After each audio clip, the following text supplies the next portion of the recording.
L'Église, est-ce ce peuple de Dieu, pécheur mais docile, qui fait de grandes choses et donne témoignage de Jésus-Christ jusqu'au martyr. Durant la messe célébrée en la maison de la chapelle Sainte-Marthe, le pape François a à nouveau parlé des chrétiens persécutés dans le monde, ces hommes et ces femmes qui semblent être sans droit de l'homme, persécutés, souvent en prison, assassinés. Aujourd'hui comme hier, les martyrs sont la gloire et la force de l'Église.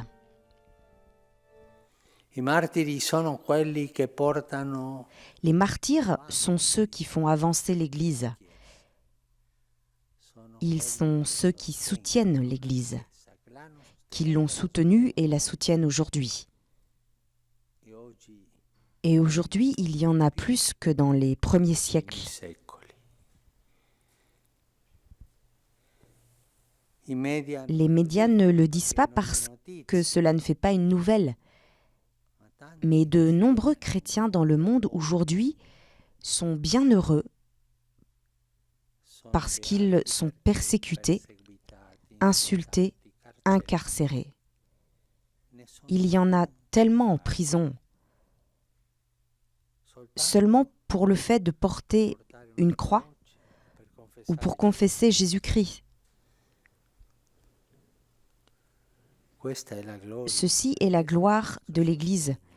Et notre soutien est aussi notre humiliation. Nous qui avons tout semble facile pour nous. Et s'il nous manque quelque chose, nous nous plaignons. Mais pensons à ces frères et sœurs qui, aujourd'hui, dans un nombre plus grand que dans les premiers siècles, souffrent le martyre.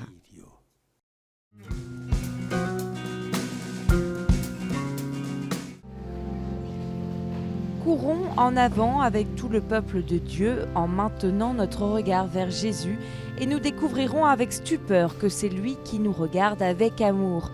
Il regarde le grand comme le petit et considère nos problèmes petits et grands. C'est ce qu'a déclaré le pape dans son homélie de la messe de ce matin, commentant la lecture du jour. L'auteur de la lettre aux Hébreux nous exhorte à courir dans la foi avec espérance, en tenant fixe le regard sur Jésus.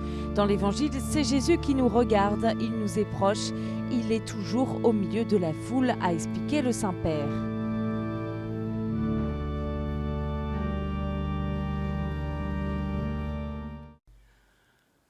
Io vado, guardo Gesù, cammino davanti. Moi, je regarde Jésus, je chemine devant, je fixe le regard sur Jésus et qu'est-ce que je trouve ? Que lui, il a fixé son regard sur moi. Et ceci me fait sentir ce grand étonnement. C'est l'étonnement de la rencontre avec Jésus. Mais n'ayons pas peur. N'ayons pas peur comme n'a pas eu peur cette petite vieille qui est allée toucher l'ourleau du manteau.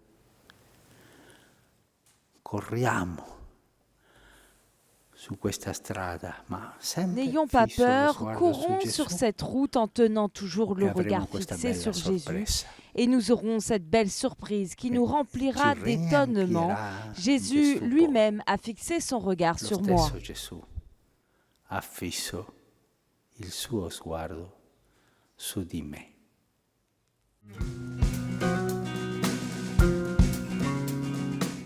Comme une mère enceinte attend chaque jour la rencontre avec le regard de son enfant, ainsi nous aussi, nous sommes appelés à appeler le Seigneur.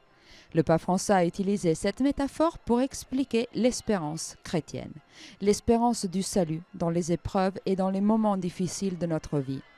Lors de l'audience générale dans la salle Nervi, le pape a rappelé que l'expérience de la mort fait surgir tous les doutes, les fragilités, et nous fait nous demander si nous allons vraiment pouvoir enlacer à nouveau nos proches, s'il y a vraiment une vie après la mort. L'espérance chrétienne n'est pas quelque chose de beau que nous voulons réaliser, c'est la certitude que quelque chose a été accompli et qui donc se réalisera pour nous. Même notre résurrection et celle de nos chers défunts n'est donc pas une chose qui pourra se produire ou pas. C'est est une réalité certaine, car ancrée dans l'événement de la résurrection du Christ. Sperare quindi significa Espérer signifie donc apprendre à vivre dans l'attente. imparare a vivere nell'attesa. Apprendre Trovare la à vita. vivre dans l'attente et trouver la vie. Sperare significa e implica un cuore umile, un cuore povero, Espérer signifie et implique un cœur humble, un cœur pauvre.